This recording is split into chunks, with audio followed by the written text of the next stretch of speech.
네, 여러분 반갑습니다. 여러분의 복지 진로와 취업 성공을 지원하는 복지스쿨입니다. 이번 영상에서는 국가 자격증이지만 국가 시험 없이 사회복지사 2급 자격증을 취득하는 4가지 방법 전부를 알려드리겠습니다. 자격증 취득을 고민하시는 분들은 이 영상 하나만 잘 보시면 되겠습니다. 자, 첫 번째 방법은 다 아시다시피 일반 4년제 대학 또는 전문대학에서 사회복지학과를 졸업하는 방법입니다. 고등학교 졸업 학력자이신 경우에는 1학년으로 입학하시면 되겠고요. 자신이 만약에 전문 학사, 전문대 졸업이라든가 전문 학사를 갖고 있거나 4년제 학사학위가 있는 경우에는 편입을 하실 수 있어요. 자, 그 다음에 또 다른 방법으로는 전과가 있습니다. 자신이 다니는 대학 내에 사회복지학과로 옮겨가는 방법이죠. 그러니까 예를 들면 이렇게 수능 좀 등급이 낮은 학과로 일단 입학해서 학교 그 전과 제도에 따라서 사회복지학과로 옮겨가는 것입니다. 이거는 학교마다 전과 제도가 다 다르니까 그 대학의 전과 제도를 살펴보시면 되겠습니다. 자, 두 번째 방법은 사이버대나 방송통신대학교 사회복지학과에 입학하거나 편입하는 방법입니다. 고등학교 졸업 학력이시면 1학년으로 입학하시면 되고 전문 학사나 학사학위가 있는 경우에 전문대졸이나 4년제 다른 학과 졸업이시라면 3학년 편입을 하셔서 시간을 아끼시면 돼요. 자, 사이버대 같은 경우에는 그 학사 운영이 좀 유연해요.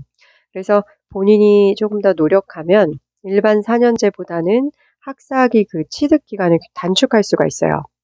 자, 그래서 사회복지사 2급 자격증도 조금 더 빨리 취득하실 수가 있습니다. 자, 사이버대 같은 경우에는 전국적으로 한 21개 대학이 있는데 대부분의 대학에 한 19개의 그 대학에 사회복지학과가 다 있습니다. 자, 그 학교 선택할 때는 이왕이면 여러분이 어떤 좀 교육 수준이라든가 어떤 품질, 그 교육의 질, 혜택이나 졸업 후에 취업 이런 것들을 좀 고려하셔가지고 그 오프 기반의 대학과 병행되는 그런 대학을 선택하시는 게 좋아요. 예를 들면 고려사이버대, 한양사이버대, 경희사이버대, 숭실사이버대 이런 식으로 그 일반 대학이 있는 그런 사이버대를 선택하시면 좋고요. 아니면 서울사이버대 이런 전통 있는 좀 메이저 학교를 좀 선택하시면 여러분한테 도움이 되겠습니다.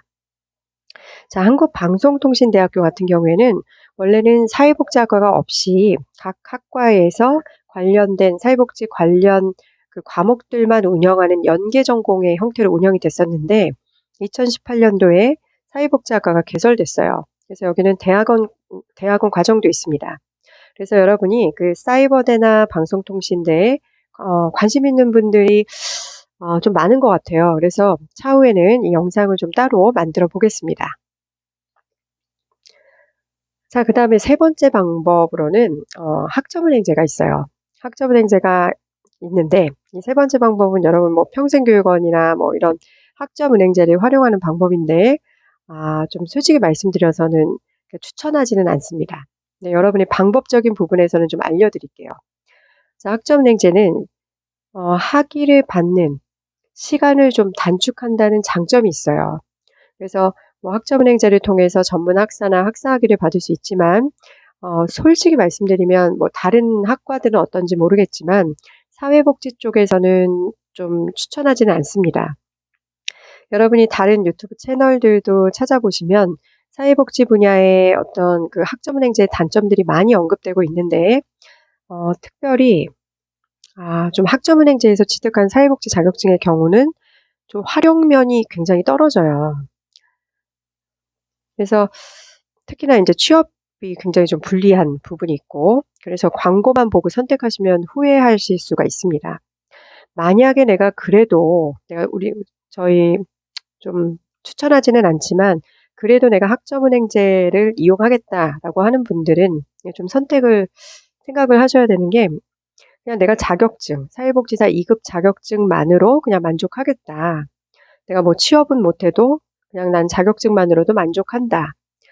아니면 2년제 사회복지학과를 그냥 졸업했는데 학점은행제에서 학위 취득을 해서 그냥 학위 취득을 하려고 그래서 뭐 사회복지사 1급 자격증 시험을 보기 위해서 아니면 학사학위 취득을 해서 사회복지 뭐 대학원 진학을 목적으로 하는 경우 이런 경우에는 뭐 여러분이 꼭 선택하고 싶으시다면 선택하실 수는 있을 것 같아요. 그렇지만 이 방법들도 사실은 뭐 이렇게 추천하지는 않습니다. 그러니까 여러분의 상황에 따라서 좀 생각하셔야 될 것 같아요. 특별히 취업을 고려하고 있다면 이제 학점은행제는 굉장히 불리해요. 사회복지기관이나 시설에서 어떤 뭐 여러분의 뭐 지인 찬스, 뭐 아는 사람이 있어서 이렇게 채용하는 경우 이런 거 외에는 채용이 잘 안 됩니다. 그래서 학생들이 이게 학점은행제 쪽에 어떤 그쪽의 광고만 보고 이렇게 선택했다가는 나중에 이렇게 이제 후회하는 경우가 많이 있어요. 그래서 여러분한테는 일반대 어떤 4년제나 전문대학으로 진학하기가 어렵다. 그러면 그래도 학점은행제보다는 사이버대나 그다음에 방송대 어떤 4년제 대학 유형을 추천하겠습니다. 자, 마지막으로는 그 대학원 진학을 통한 자격증 취득 방법이 있습니다. 자, 이 방법은 이미 다른 전공을 하고 뭐 학사학위가 있는 분들이 선택하는 방법입니다. 만약에 여러분이 학사학위를 갖고 있고 좀 학비나 시간적 여유가 좀 되고 장기적으로는 어떤 취업이나 시설 운영까지 고려한다. 이런 경우에는 일반대나 뭐 사이버대 편입보다는 오히려 대학원 진학이 좋을 수가 있어요. 지금 그 사회복지기관의 사회복지사들 이 갈수록 대학원 졸업 이상의 고학력자들이 많아지고 있어요. 굉장히 많고 또 시설의 경우에도 원장님들이나 센터장님들은 그 석사학위 대학원 이상 학력 석사학위 소지자들이 많아지는 이렇게 추세예요. 계속해서 늘어나고 있고 계속해서 좀 고학력자들이 많습니다. 자, 그래서 그냥 한 가지 말씀을 드리자면 일단 일부 사이버대 그다음에 방송통신대학교에서 대학원 과정이 운영되고 있어요. 그래서 이런 곳을 뭐 활용하실 수도 있고 아니면 지금 여러분한테 좀 좋은 소식일 수 있는데 교육부에서 2022년부터는 일반 대학 온라인 석사 과정도 온라인 대학원 과정이 생겨요. 그래서 온라인으로 수업이 가능하기 때문에 일반 대학의 그 학위를 받으실 수가 있어요. 석사 학위를.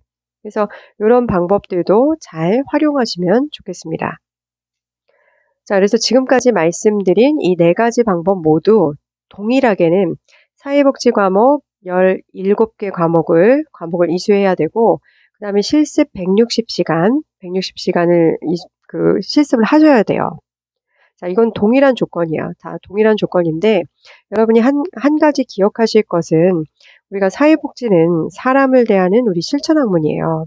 그래서 이왕이면 잘 배워서 도움이 필요한 사람들이나 사회에 기여하면 좋지 않으시겠어요? 그래서 이게 단순히 어떤 뭐 교육기관에 홍보만 보고 급하게 막 이렇게 자격증을 뭐 쉽게 딴다, 빨리 취득한다, 학비가 저렴하다, 뭐 이런 목적으로만 급하게 선택하시면 후회하실 수가 있습니다. 그래서 여러분의 각자의 어떤 상황이나 뭐 어떤 취업, 뭐 좀 미래, 어떤 사회적인 기여, 뭐 이런 것들을 다 고려하셔서 신중하게 선택하셨으면 좋겠습니다. 자, 그럼 복지스쿨 다음 영상에서 뵙겠습니다. 여러분 시청과 구독 감사합니다.